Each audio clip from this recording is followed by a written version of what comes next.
औज़ु बिल्लाहि मिनश शैतानिर रजीम बिस्मिल्लाहिर रहमानिर रहीम। मैं अभी आपने ये जो पूरी ऑक्सीजन बैंक की जो स्कीम है इसका भी इंट्रोडक्शन तारुफ आपने तफसील से सुन लिया। मैं सिर्फ इसमें चंद बातें ऐड ये करना चाहता हूँ कि मजलिस चैरिटी एजुकेशन रिलीफ ट्रस्ट के तहत ये पूरा काम आज यहाँ पर इंशाअल्लाह शुरू किया जा रहा है।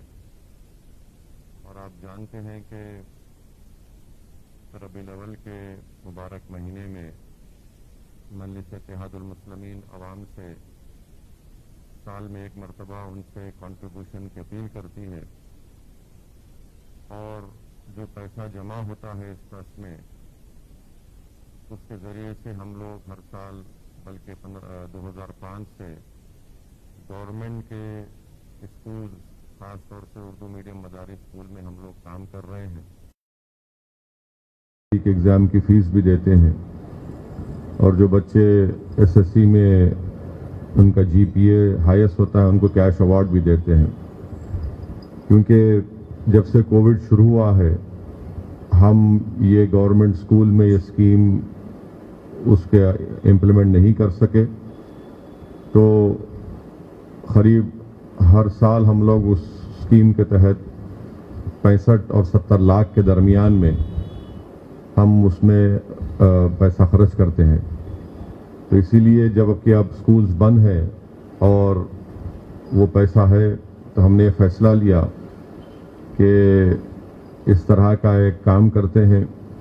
ऑक्सीजन सिलेंडर्स को हमने बाज़ाब्ता ख़रीदा है, 250 सिलेंडर्स को हमने ऑक्सीजन सिलेंडर्स को ख़रीदा है और इसमें दवाओं का भी जो मेडिकल किट है उन दवाओं का भी इस ट्रस्ट के तहत उसको हम लोगों ने ख़रीदा है। और तीसरी चीज़ ये है कि हेल्पलाइन के सिलसिले में भी जो 24 एग्जीक्यूटिव 20 कॉल एग्जीक्यूटिव जो काम करेंगे उनके भी अखराजात इसमें हमने शामिल किए हैं। तो कुल मिलाकर ये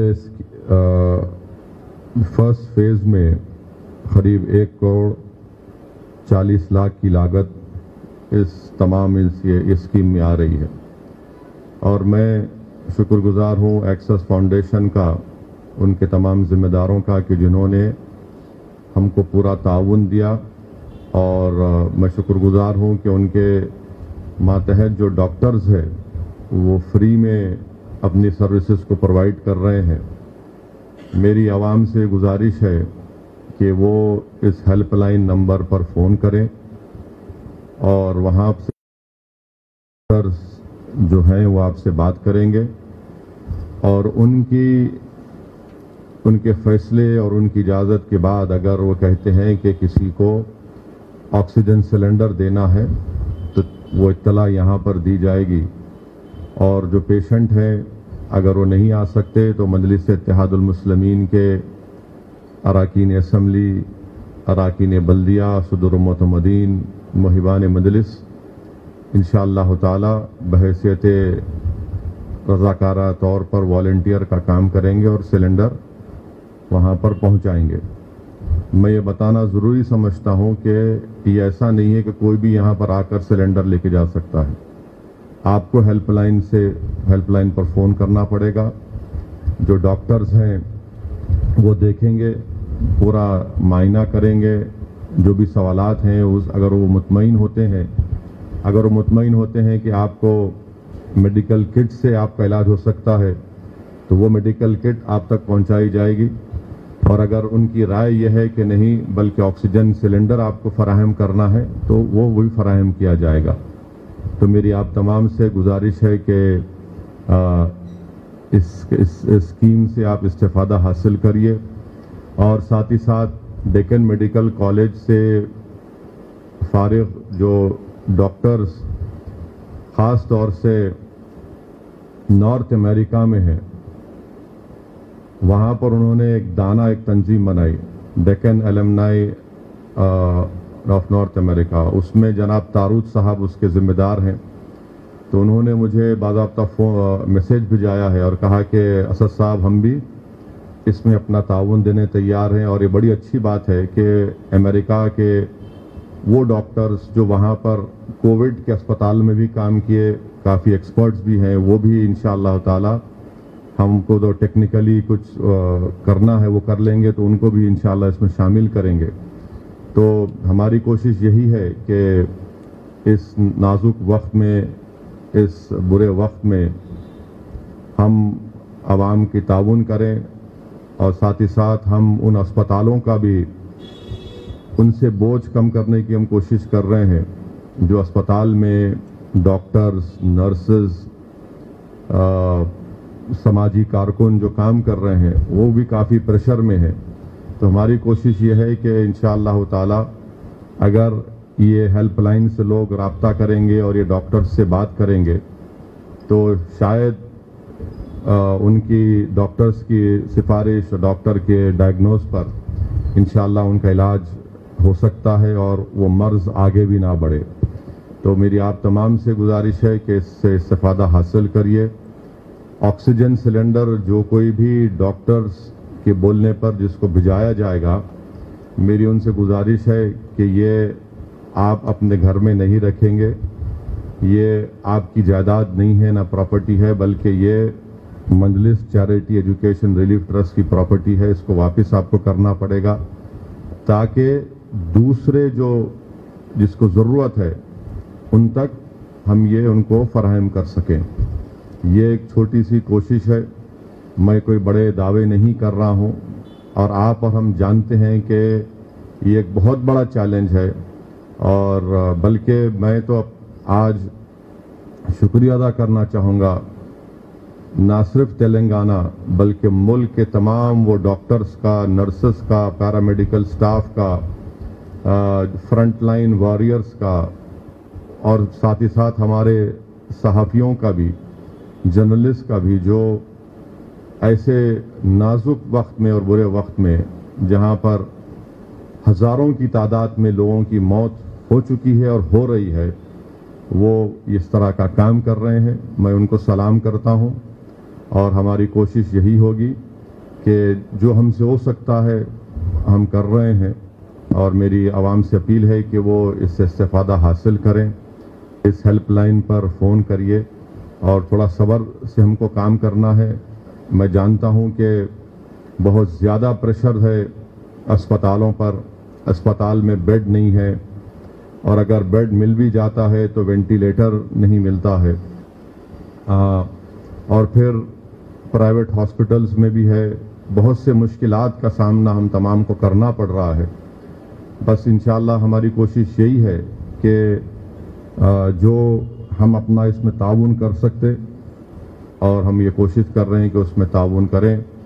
मैं अपनी जानिब से, अपनी पार्टी की जानिब से उन तमाम अफराद ख़ानदान को जिन्होंने अपने अजीज़ व क़ारिब को, अपने दोस्तों को, अपने घर वालों को, अपनी माँ को, अपनी बीवी को, अपने भाई बहन को खोया है, मैं उनको अपनी जानिब से उनको ताज़ियत पेश करता हूँ।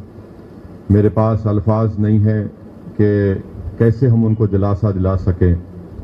बहरहाल ये एक अजीब व गरीब दौर से हमारा वतन अजीज़ गुज़र रहा है और मैं अपनी छोटी सी सियासी ज़िंदगी में मैं इतनी बड़ी तकालीफ, इतनी बड़ी मायूसी, इतनी बड़ी तादाद में लोगों की मौत मैंने कभी नहीं देखी। और बहैसियत एक सियासत के तालिब इल्म के ना मैंने कहीं पढ़ा कि हमारे मुल्क की तारीख़ में इस तरह का कभी दौर आया होगा। और मुझे ये साफ तौर पर कहना पड़ेगा कि ये सेकेंड वेव जो कोविड की आई है, इसकी जिम्मेदारी भारत के वज़ीर आज़म his highness, his holiness Shri Narendra Modi पर और उनकी सरकार पर आयद होती है। मैं, आप समझ रहे होंगे कि ये सियासी बात कह रहे हैं, मैं ये सियासी बात कर भी रहा हूं और ये सियासी बात है नहीं भी है, इसलिए कि भारत के संविधान में, भारत के आईन में राइट टू लाइफ एक फंडामेंटल राइट है। फंडामेंटल राइट है, इंसान की जिंदगी एक फंडामेंटल राइट है, और ये हुकूमत उस फंडामेंटल राइट को ना समझी है, ना उसको इम्प्लीमेंट करने का इनके पास कोई नेक नियति है। मैं ये क्यों कह रहा हूं? क्योंकि जनवरी में भारत के वजीर आजम वर्ल्ड इकोनॉमिक फोरम में तकरीर करते हुए ये कह दिए कि हमने कामयाबी हासिल कर ली। उन्होंने कह दिया वर्ल्ड इकोनॉमिक फोरम को कि दूसरे ममालिक हमारा मजाक उड़ा रहे थे, मगर हमने बता दिया कि कैसे भारत ने कोरोना से मुकाबला किया। आप पार्लियामेंट में, लोकसभा में जो प्रेसिडेंट डिबेट हुआ, उसमें वजीर आजम प्राइम मिनिस्टर नरेंद्र मोदी की स्पीच सुनी आप। स्पीच जब मैं सुन रहा था तो अफसोस हो रहा था, तकलीफ हो रही थी कि वो सीना तान कर कह रहे थे कि हमने कोरोना को ख़त्म कर दिया है, और लोग दूसरे फॉरेन कंट्रीज भारत के ऊपर शक कर रहे थे, मगर हमने उसको शिकस्त दे दी। ये ऐसे कई मिसालें मैं आपको दे सकता हूं। ऑक्सीजन टैंक्स का आप 8 महीने तक सोते रहे, और 8 महीने के बाद आपने ऑर्डर दिया तो खाली 8 बने हैं। क्या इनको नहीं मालूम था दिसंबर 2020 में कि सेकेंड वेव आएगी? अकबरुद्दीन ओवैसी ने भी अपनी असेंबली की स्पीच में ये बात कही, बल्कि वो एक्सपर्ट्स जिसको हम एपिडेमियोलॉजिस्ट कहते हैं, जिनके पास एक नई 13 डिग्रियां हैं, उन्होंने ये बात कही थी कि दूसरा वेव आएगा, सेकेंड वेव आएगा। आप बताइए कि कोई तैयारी नहीं की आपने। आपने लोगों को पिछले साल कह दिया कि थाली बजाओ, ताली बजाओ।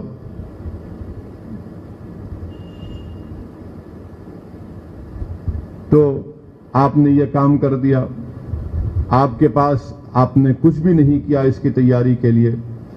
तीसरी बात यह है कि आत्मनिर्भर भारत बीजेपी कहती है।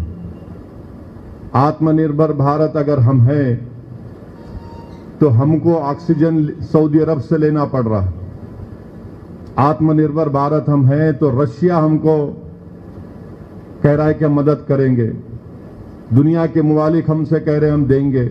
कौन सा आत्मनिर्भर भारत की बात कर रहे हैं आप? ऑक्सीजन नहीं है। दिल्ली के कैपिटल में अस्पतालों में, जयपुर हॉस्पिटल में 20 लोग, एक और हॉस्पिटल में 20 लोग की मौत, नासिक में 22 लोगों की मौत, खबरस्तान भरे पड़े हैं, शमशान घाट भरे पड़े हैं, और मार्च में अखबारात में इश्तिहार नरेंद्र मोदी देखते इश्तिहार देते हैं एडवर्टाइजमेंट के, वेलकम। इनके बीजेपी रूल के चीफ मिनिस्टर, आसाम का हेल्थ मिनिस्टर हेमंत बिस्व शर्मा बोलता है कि मास्क पहनने की जरूरत नहीं है। कल झूठ बोलता है वो कि मोदी जी ने पीएसए ऑक्सीजन टैंक्स को दे दिया है। आसाम भूटान से ऑक्सीजन मांग रहा है। उत्तराखंड का चीफ मिनिस्टर जो फटी हुई जीन्स के माहिर हैं, वो बोले कि है ही नहीं कोरोना। एक यूनियन मिनिस्टर, एक फ्रंटलाइन वर्कर जब उनसे शिकायत करता है मध्य प्रदेश में ऑक्सीजन की कमी की, तो बोलते थे को 2 थप्पड़ मारूं। अमित शाह देश के होम मिनिस्टर हैं, कब लेते हैं मीटिंग? अप्रैल में मीटिंग लेते हैं, स्टेट से कहते हैं कि मेरे को डेटा भिजाओ, आपके पास कितना ऑक्सीजन है। सो रहे थे आप लोग। आप अप्रैल में पूछते हैं होम मिनिस्टर ऑक्सीजन रिक्वायरमेंट क्या है, बताओ मेरे को, भिजाओ मेरे को। कहां गया आपका विजन? ये पूरा मैन मेड डिजास्टर है ये, और इसकी जिम्मेदारी बीजेपी सरकार पर आयद होती है। लोग यकीनन कोरोना से मर रहे हैं, मगर लोगों की सबसे ज्यादा मरने की वजह ये सरकार तैयार नहीं थी। ऑक्सीजन नहीं मिल रहा है, लोग मर रहे हैं। जितने वेंटिलेटर आपने पीएम केयर्स फंड में ऑर्डर दिए, कितने वर्किंग कंडीशन में, बताइए। मैं चैलेंज कर रहा हूं बीजेपी को। क्या इंडिया के कैपिटल में लोग ऑक्सीजन नहीं मिलने पर मरेंगे? ये इंसानियत है? कहां गया नरेंद्र मोदी की आंखों में आंसू क्यों नहीं आते हैं? डिमोनेटाइजेशन किया तो आंसू आ गए, अब लोग मर रहे हैं। कौन सी चीज भारत के वजीर आजम को और उनकी कैबिनेट को मूव करेगी? कहां वो अपनी इंसानियत दिखाएंगे? और बीजेपी के जो सपोर्टर हैं आज भी कह रहे हैं मोदी जीतेगा। अरे भाई, तुम आवाम की लाशों में, खबरस्तान में, शमशान में उनकी लाशें दफना रहे हैं, जला रहे हैं, तो तुमको अपने इख्तिदार की फूल की खुशबू आ रही है उससे? कौन सा काम आपने किया बताइए? आज देश की आवाम, भारत की आवाम, मुल्क की आवाम परेशान है और इनके पास कुछ नहीं है। इनके पास ना डायरेक्शन दे रहे हैं, ना इनके पास ट्रांसपेरेंसी है, ना कंट्रोल में है। सब इनके पास से निकल चुका है। आराम कर रहे थे, सीना ठोक के बोल रहे थे। आप मेरी एक एक बात का कोराबोरेट कर सकता हूं। लोकसभा में हर बीजेपी का एमपी खड़े होकर बोल रहा था कि मोदी जी की क़यादत में हमने कोरोना को हरा दिया। एक एक एमपी की तकरीर सुन लो आप। कहां गए वो लोग? आज जाकर मिलो उन लोगों से जो लोग ऑक्सीजन के लिए मर रहे हैं। कहां है, किधर है ये लोग?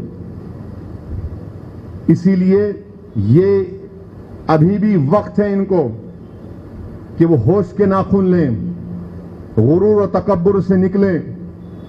आप भारत से बड़े नहीं हैं। आज वो गरीब मर रहा है, आवाम मर रही है। लोग क्या कह रहे हैं? हम जो अपने अजीजों को, अपने रिश्तेदारों को कब्रिस्तान में और आपके शमशान घाट में उनका अंतिम संस्कार कर रहे हैं, उनका फ्यूनरल राइट्स कर रहे हैं। पूछिए उनके जबान पर क्या है, क्या उनकी तकलीफ का इजहार हो रहा है? कहां ये सरकार? कहीं नहीं है। मोदी सरकार इनविजिबल हो चुकी है, कहीं पर नहीं है इस क्राइसिस के दौरान में। वैक्सीनेशन का आप देख लीजिए। वैक्सीनेशन आप कब ऑर्डर देते हैं? कब ऑर्डर देते हैं आप? 2 मिलियन या 2 करोड़ लोगों को इंजेक्शन लग रहा है, जबकि हर रोज 10 करोड़ लोगों को इंजेक्शन लगना चाहिए। हर रोज 10 मिलियन लोगों को।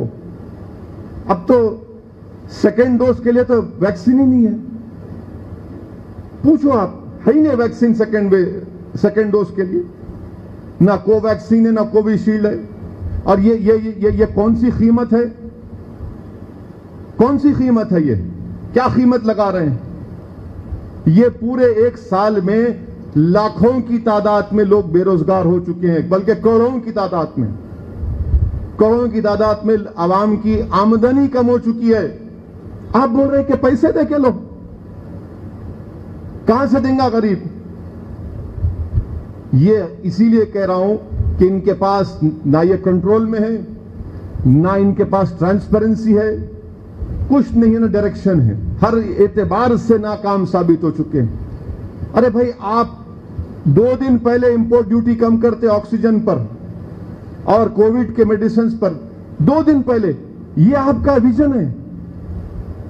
जब लोग मर रहे हैं आप 2 दिन पहले करते हैं। क्यों जीएसटी आप लगा रहे 20 पर? कितना जीएसटी है इसके ऊपर आपके?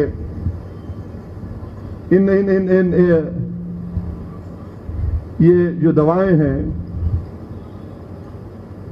आपके, 1 मिनट, फिर मैं तो बोलेंगे इन गलत बोले।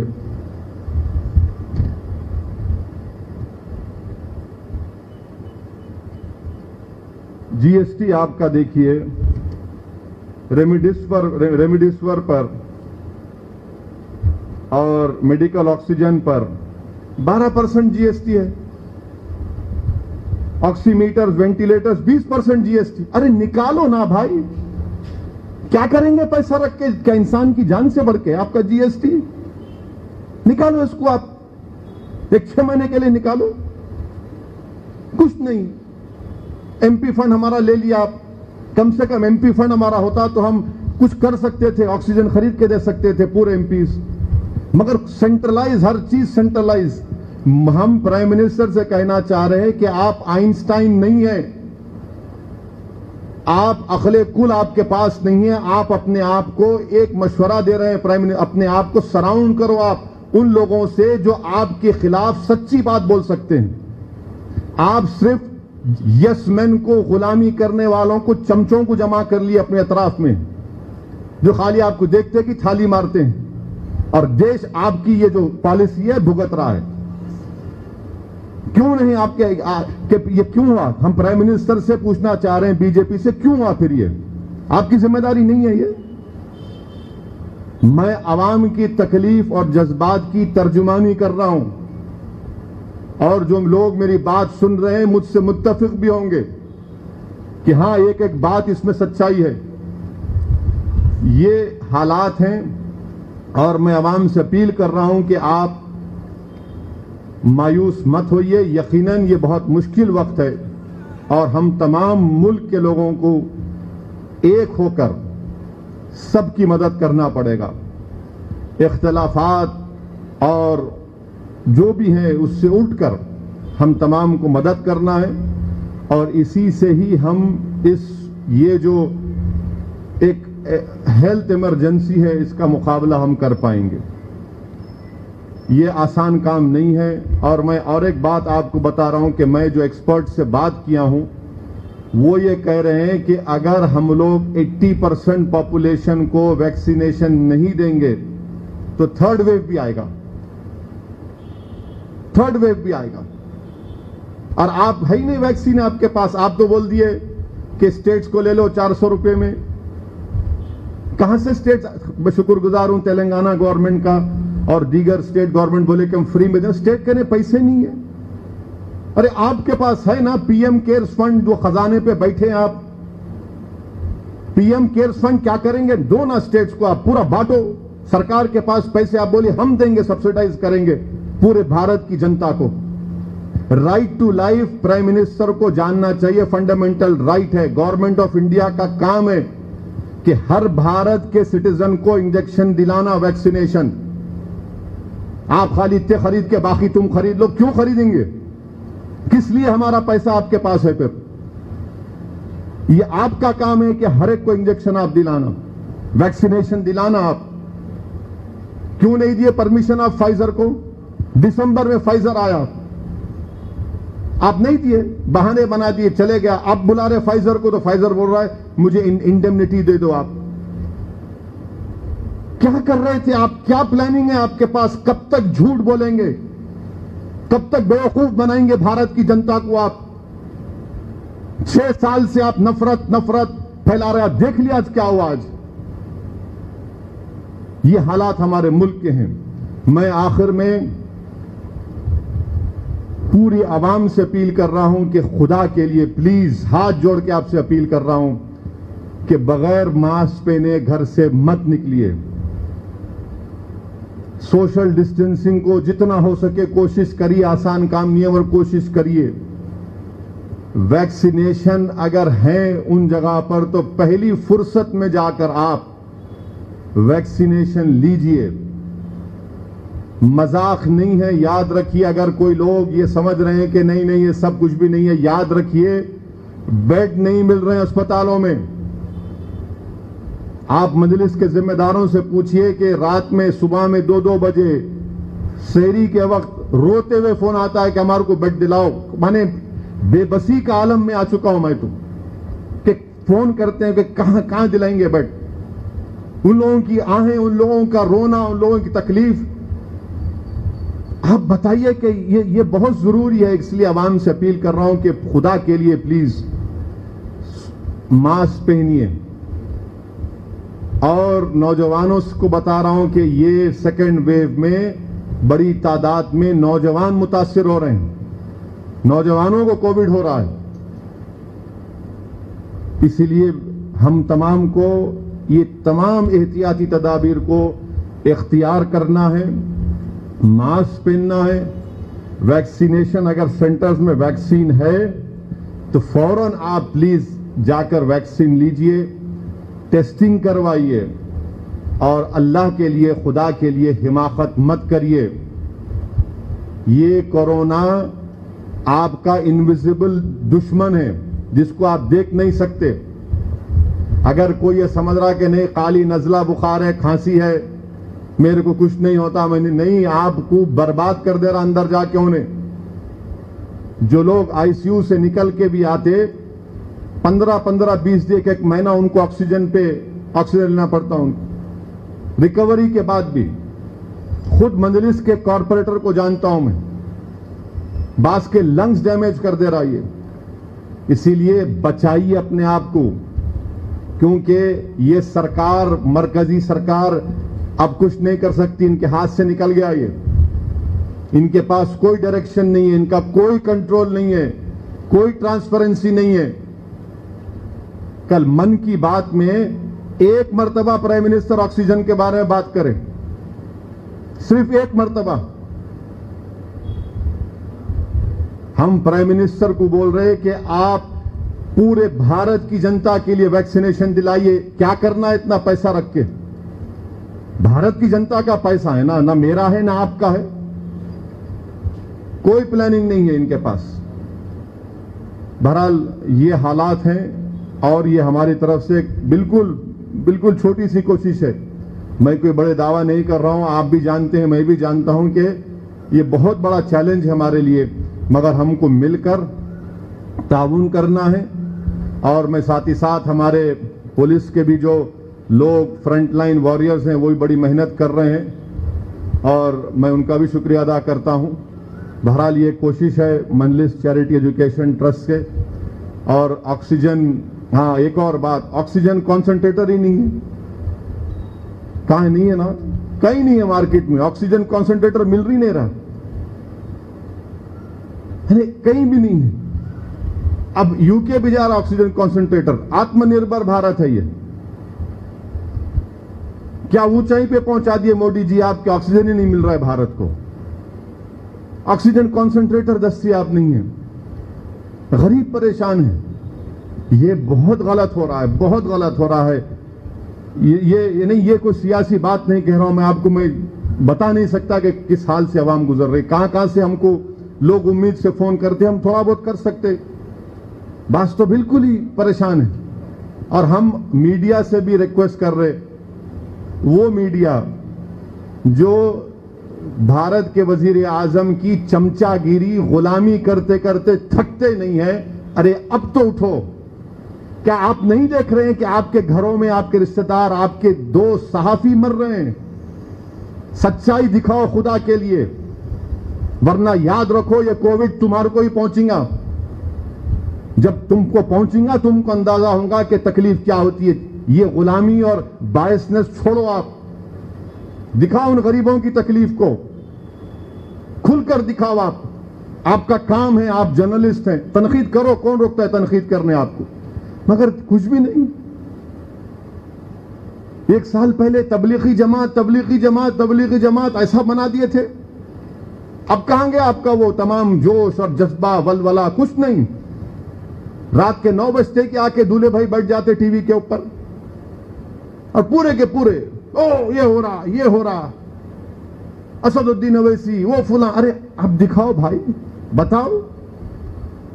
रात में रोक फोन करते, रेमडेसिविर दिलाओ, टोसिलिमेब दिलाओ, कहां से मिलेगा? ये आत्मनिर्भर भारत है।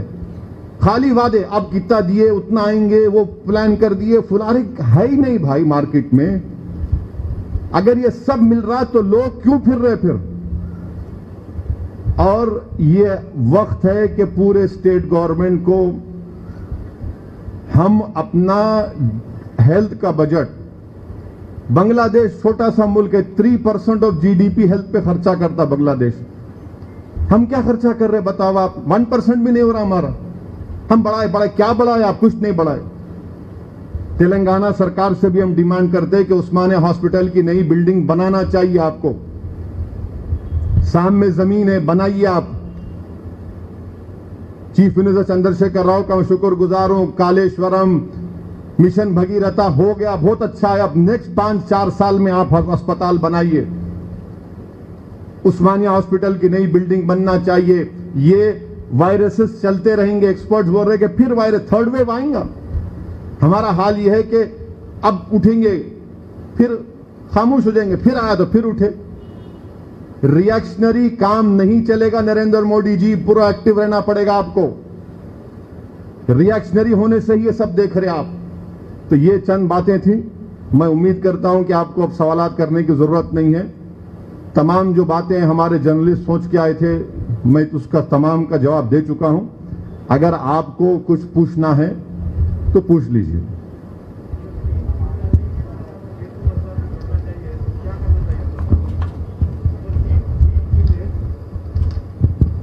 केंद्र सरकार को पहले यह काम करना चाहिए कि प्राइम मिनिस्टर नरेंद्र मोदी देश को ये वतन अजीज के जिम्मेदारों को ये बता दें कि इनकी सरकार भारत के मुल्क के हर शहरी का वैक्सीनेशन वो देंगे, उसका खर्चा बर्दाश्त करेंगे। दूसरा यह है कि ये जो जीएसटी रेमडेसिविर पर और ये तमाम चीजों पर उसको सरकार कम से कम 6-7 महीने के लिए निकाले और पीएम केयर्स फंड से, जिसका कोई ऑडिट ही नहीं है सिवाय नरेंद्र मोदी साहब उसका ऑडिट कर सकते, वो उसका लिबरल रहें, दें।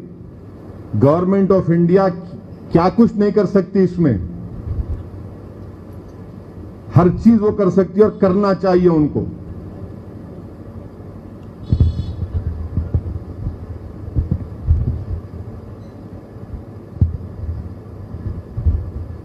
भाई टिक टाक नहीं होगा, अभी टिक टाक नहीं करने वाला हूं मैं। आप पूछ लो, पूछना है तो। आशीष कुछ पूछना चाहेंगे आप?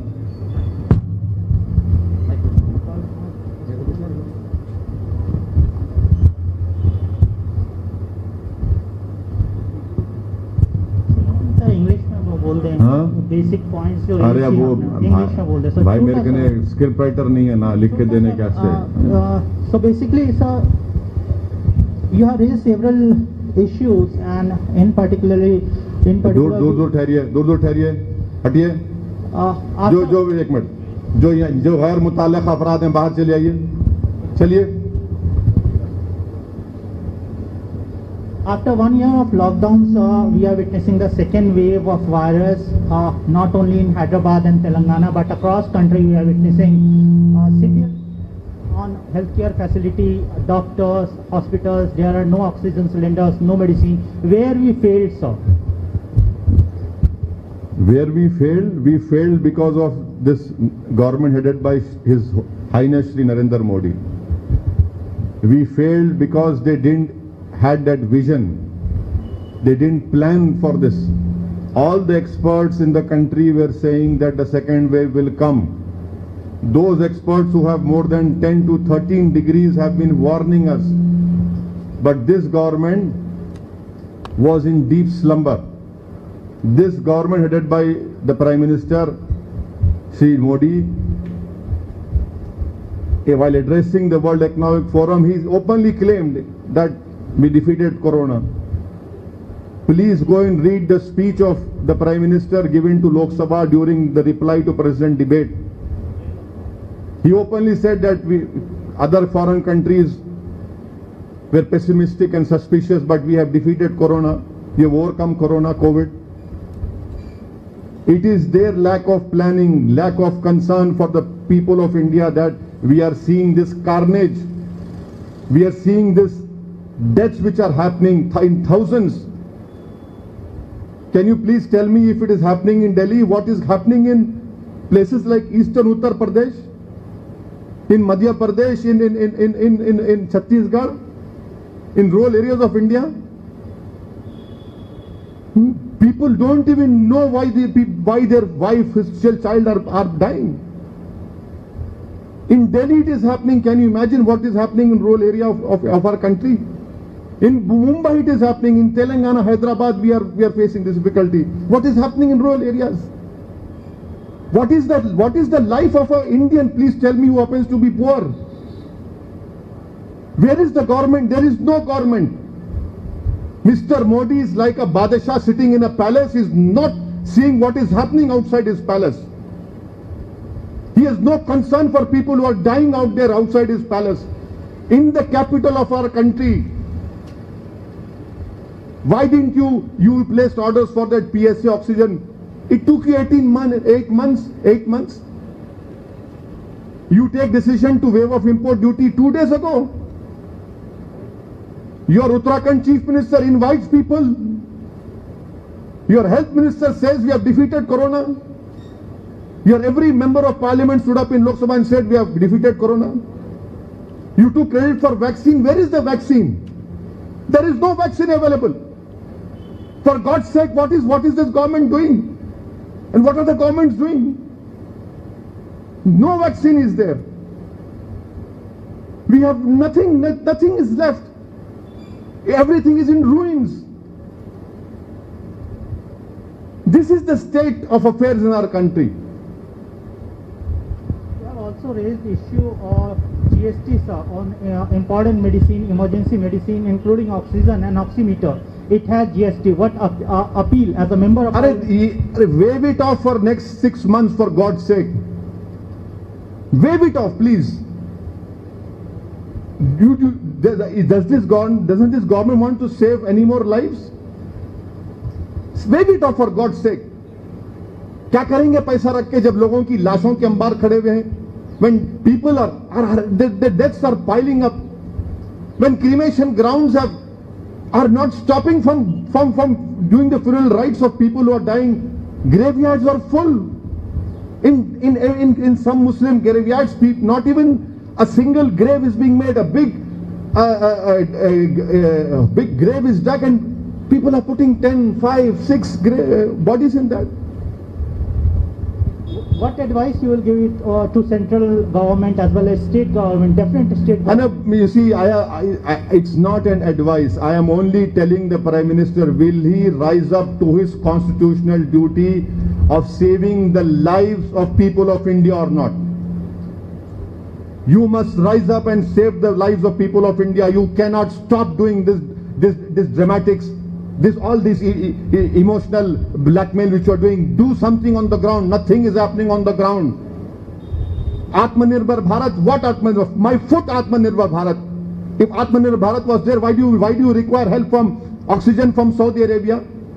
Why do you require oxygen from other countries?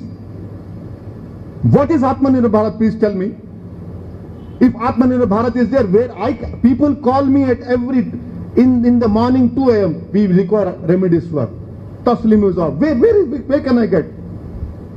What Atmanirbhar Bharat is talking about? They have failed completely in discharging their constitutional duty. You fear another lockdown, sir, or you will support another lockdown? I have written an article in Telangana Today last year opposing the lockdown. I stand by my article which I have written. Please read that. You are not able to give them any help. You are not able to give them any relief. Though for 2 months you are saying we'll give them rice and that. Kya hai? What is that? How will a poor man or any human being survive on that? But now Home Ministry has announced relief for 80 crore people, sir. What relief? They'll provide food grains to 80 crore people. Apart from this, they have been only announcing. In reality, what is happening on the ground? Nothing is happening.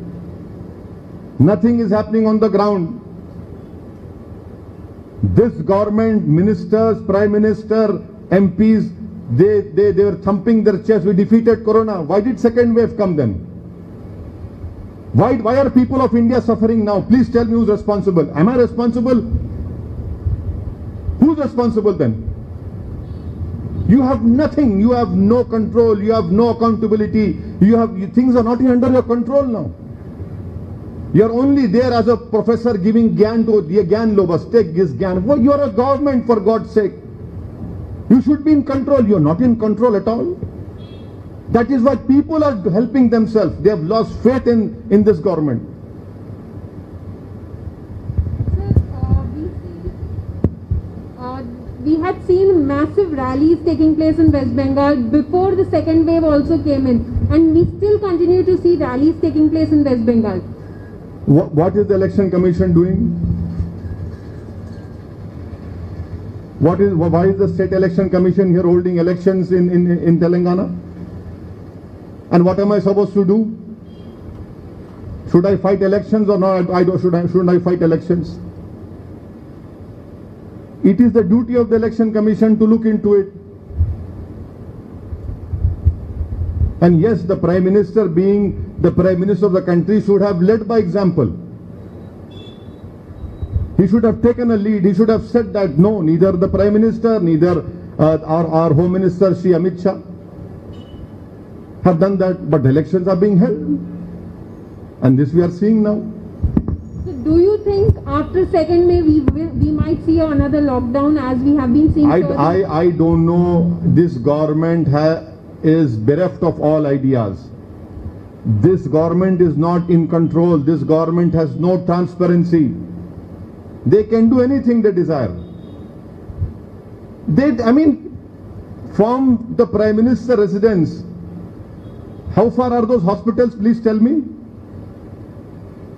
And those hospitals are not coming to the government, they're going to the High Court. We don't have oxygen. Is this what happens in the capital of our country? Can you imagine what is happening in rural areas of our country? If this is happening in Hyderabad, can you imagine what is happening in rural areas where there is no semblance of any health provision also? It is an embarrassment for me as an Indian. It is deeply embarrassing when you see on social media people pleading, please, I need a bed. My sister, my son is dying. And what will move this government, please tell me? Forget about our political different affiliation, but will you move? Will you show some humanity? Will you show some concern? Will you show some compassion? Please show us compassion, for God's sake. Please act. Do something on the ground instead of giving all these bhashans and lectures which are not at all helping the people of India. We had enough time between first wave and second wave. Yes, I agree with you. They didn't utilize that time. Take the vaccination issue. You place an order 4 days before announcement to give vaccination to the people. Now can anyone ask anyone, can I get a second dose? No. People are not getting second dose. There is no vaccine available. Why can't the Narendra Modi government take the responsibility and say, we will give vaccination to each and every Indian? Why are you leaving to the states? The states have no finances. It is your responsibility. You take the responsibility that we'll win that state, we'll give you free. Forget about it, you give it to everyone. People are dying. And we require at least 10 million vaccinations to be given every day. We are not even giving nearly 1 million or 1.5 million, and now there are no vaccines. This is completely obnoxious, I say. Completely, reckless behavior of this government.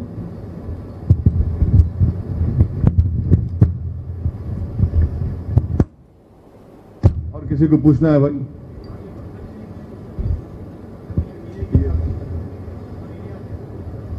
इंशाल्लाह 2 महीने तो चलेंगे, करेंगे, कोशिश करेंगे, अल्हम्दुलिल्लाह जितना हो सकता करेंगे। 2 महीने का प्लान है। अगर इंशाल्लाह अल्लाह ने चाहा तो कम हो जाएगा इसकी शिद्दत। अगर खुदा ना खास्ता जरूरत पड़े तो आगे भी चलाएंगे उसको। एक छोटी सी कोशिश है, कोई बड़ा मैं दावा नहीं कर रहा हूं, पर हमको करना है ये काम, और हम इंशाल्लाह करेंगे।